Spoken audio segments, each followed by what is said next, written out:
नाजरीन, आज का हमारा मौजूद सुखन 23 मार्च का वो अजीम शान दिन है जब करारदाद पाकिस्तान पेश की गई। अगर अक़वाम आलम का जायज़ा लिया जाए तो इनमें कुछ महीने होते हैं जो शायरा तारीख़ में एक संग मेल की हैसियत रखते हैं, और पाकिस्तान की तारीख़ में मार्च का महीना भी बड़ी अहमियत का हामिल है। और इसी महीने में 23 मार्च का वो अजीम दिन भी है जब अंग्रेज़ की ग़ुलामी से निजात के लिए करारदाद पाकिस्तान मंजूर की गई।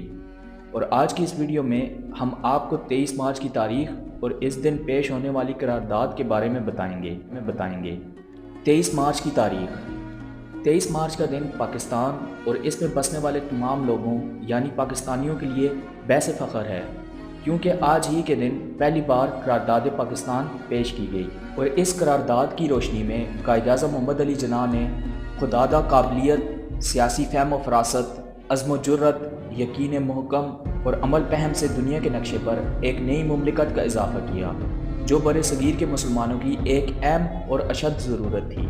कौमी ज़िंदगी के बाज़ लम्हात बड़े फ़ैसला कुन होते हैं। ऐसा ही एक लम्हा मुसलमानाने बर सगीर की ज़िंदगी में 23 मार्च 1940 को आया, जब लाहौर में बादशाही मस्जिद के करीब एक वसी और अरीज़ मैदान में लाखों मुसलमान इकट्ठे हुए और बंगाल के वज़ीर आला मौलवी फजलुल हक ने एक करारदाद पेश की, जिसकी तायीद मुसलमानों ने दिलो जान से की, जिससे उनकी किस्मत का पांसा पलट गया।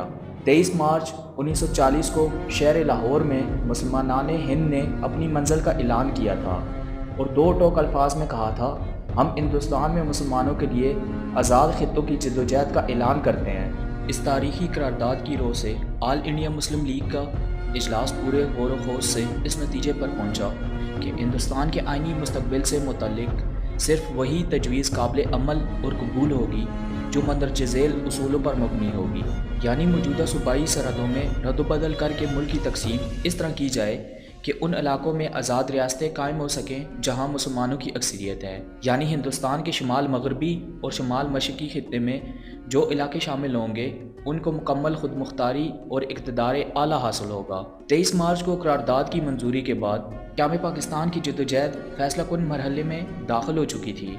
कौम को एक वाज़ेह नस्बुल ऐन मिल चुका था। खुशकिस्मती से कायद-ए-आज़म रहमतुल्लाह अलैह जैसे मुतबर कायद मुयस्सर थे, जिनकी क़यादत सैर अंगेज़ और बलवला अंगेज़ होने के अलावा सियासत में सदाकत और दयानतदारी की अलमबरदार भी थी। दूसरी जंग अज़ीम के ख़ात्मे तक मुसलमानाने हिंद मुस्लिम लीग के परचम तले मुत्तहिद हो चुके थे। 1945 में वायसराय हिंद लॉर्ड डेवल ने मुस्लिम लीग और मुतालबा पाकिस्तान की मकबूलियत और दूसरी जमातों की ताकत का अंदाज़ा करने के लिए इंतखाबात करवाए। कांग्रेस के इमा पर बनने वाले मुसलमानों के नाम नहाद मुत्तहिदा महाज की मुखालफत के बावजूद मुस्लिम लीग को तारीख़ी फ़तह हासिल हुई और मुस्लिम लीग मुसलमानाने हिंद की नुमाइंदा जमात बनकर सामने आई और इस तरह हुसूल पाकिस्तान की मंजिल करीब से करीब तर हो गई। अक्टूबर 1946 में एक अबूरी हुकूमत कायम की गई, जिसमें मुस्लिम नुमाइंदगान की क़यादत लियाकत अली ख़ान ने की। इधर हुकूमती ऐवानों में कायद-ए-आज़म रहमतुल्लाह अलैह मुसलमानों के सियासी हुकूक के तहफ़्फ़ुज़ और क़याम पाकिस्तान के लिए सियासी जंगें लड़ रहे थे, तो दूसरी तरफ हिंदू मुस्लिम फसादात ने पूरे मुल्क को बुरी तरह अपनी लपेट में ले रखा था। इन फसादात में लाखों मुसलमान शहीद हुए। 3 जून को तक़सीम हिंद के मंसूबे का ऐलान किया गया। इस तरह 14 अगस्त 1947 को वो मुमलिकत दुनिया के नक्शे पर नमूदार हुई जो मुसलमानों के दिलों की आवाज़ थी। 23 मार्च का दिन हर साल अहले पाकिस्तान को इस जज्बे की याद दिलाता है जो क़याम पाकिस्तान का बायस बना। आइए हम भी याद करें कि अपने मुल्क पाकिस्तान की जोग्राफियाई और नज़रियाती सरहदों के तहफ़्फ़ुज़ की खातर अपने खून का आखिरी कतरा तक बहा देंगे।